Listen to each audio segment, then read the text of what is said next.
నమస్కారము. ఈ వీడియోలో మనము రెవరెండ్ జాన్ అప్పావు గారి గురించి తెలుసుకుందాము. ఈయన కాలము 1860 నుండి 1914 సంవత్సరము వరకు. రెవరెండ్ జాన్ అప్పావు గారు తమిళ బ్రాహ్మణ్, భక్తిపరుడు, క్రైస్తవ బోధయందు ఆసక్తి గలవాడు.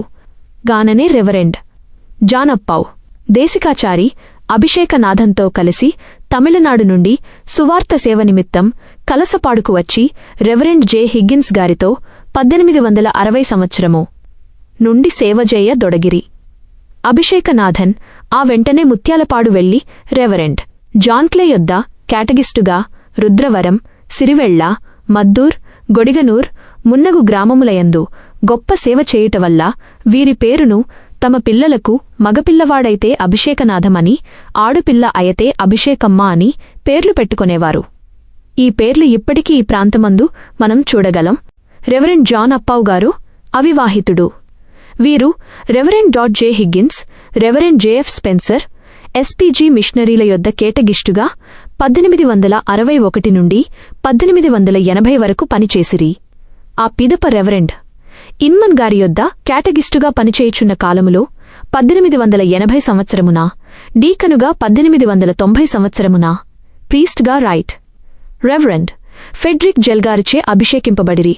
అనగా 1860 నుండి 1880 వరకు, అనగా రమారమి 20 సంవత్సరములకు డీకన్గా, 1880 నుండి 1890 వరకు సుమారు 10 సంవత్సరములకు ప్రీస్ట్గా అభిషేకించబడిరి.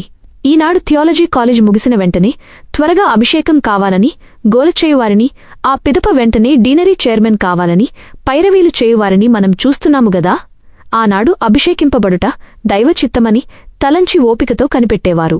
మరి ఈనాడు రెవరెండ్ జాన్ అప్పావు గారు గురువుగా అభిషేకం కొత్తగా పొందేవారికి ఆదర్శప్రాయుడు.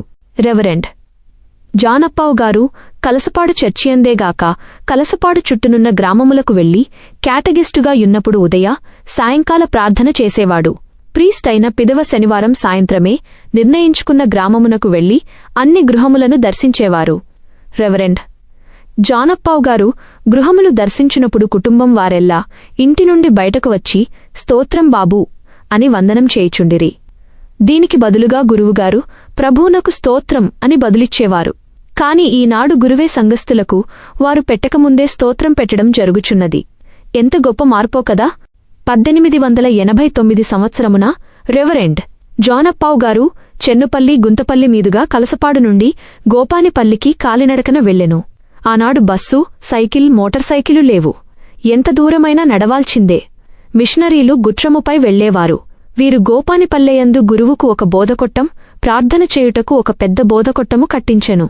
ఈ బోధకొట్టమునందు ఉదయం సాయంత్రం వరకు 2వ తరగతి వరకు పాఠశాల జరుపబడును. ఈ పాఠశాలకు ప్రథమ ఉపాధ్యాయుడు బాసిల్ ఉద్గారి పెద్ద కుమారుడు డేవిడ్ ఉద్గారిని నియమించెను. సాయంత్రము ఈ పాఠశాల మందిరముగా ఉపయోగింపబడెను. పాఠకులకు గమనిక: ఈ పుస్తక రచయిత రెవరెండ్ జెసి ప్రభాకర్రావు గారు ఈ చర్చిని 1970 సంవత్సరమున చూచెను. రెవరెండ్ కారు జకర్య గారు పాదిరిగా పనిచేయుచుండిరి. గోపానిపల్లి పాస్టరేట్ సెక్రటరీ శ్రీ నీరుకట్టు యేసురత్నం గారు ఈ మందిరమును పడగొట్టి రెవరెండ్ కె జకరియా పాదిరిగారిచే పునాదిని వేయించిరి. 1947 సంవత్సరమున కలసపాడు నుండి మిస్ లామ్ గారు గోసానిపల్లికి వచ్చిరి. శ్రీ నీరుకట్టు యేసురత్నం గారిని పలుకూరి లాజరస్ కె ఆల్ఫ్రెడ్ గారు హయ్యర్ గ్రేడ్ టీచర్ ట్రైనింగ్కు పంపిరి. శ్రీ ఎన్ యేసురత్నం గారు గోపానిపల్లియందు మిషన్ ఉపాధ్యాయునిగా పనిచేసిరి.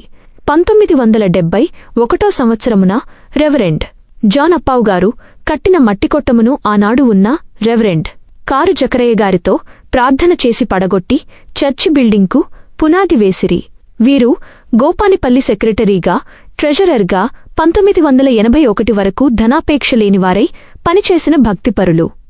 వీరు కలసపాడునందు చర్చి ఆవరణములో సమాధి గావించబడిరి. వీరు reverend Alfred Gross, reverend Paskett, reverend Hebert Ware మరియు నంద్యాల నుండి కలసపాడుకు 2వసారి మిషనరీగా వచ్చిన రెవరెండ్ ఇన్మన్ గారి కాలము వరకు ప్రీస్ట్గా 1911 సంవత్సరము వరకు సేవజేసి రిటైర్డ్ అయిరి. కలసపాడు నందే ఉండిరి. ఈయనను ఆనాడు గౌరవంగా జానయ్య గారు అప్ప అనగా తండ్రిగారు అని పిలిచేవారు. వీరు 1914 డిసెంబర్ 13వ తేదీన కలసపాడునందే మరణించిరి. వీరు ఇంతకు పూర్వము మరణించిన బాసిల్ ఉడ్గారి సమాధి ప్రక్కనే కలసపాడు చర్చి పడమటివైపు భూస్థాపన చేసిరి. రెవరెండ్ జాన్ అప్పావు గారిని రెవరెండ్ క్యానన్ ఇన్మాన్ గారు భూస్థాపన చేసిరి. వీరి సమాధి నేటికిని కలసపాడు చర్చి పడమటివైపు చూడగలము. రెవరెండ్ జాన్ అప్పావు గారు నాటి నేటి పాదిరులందరికీ role model ధన్యజీవి. Reverend John Appavu గారు.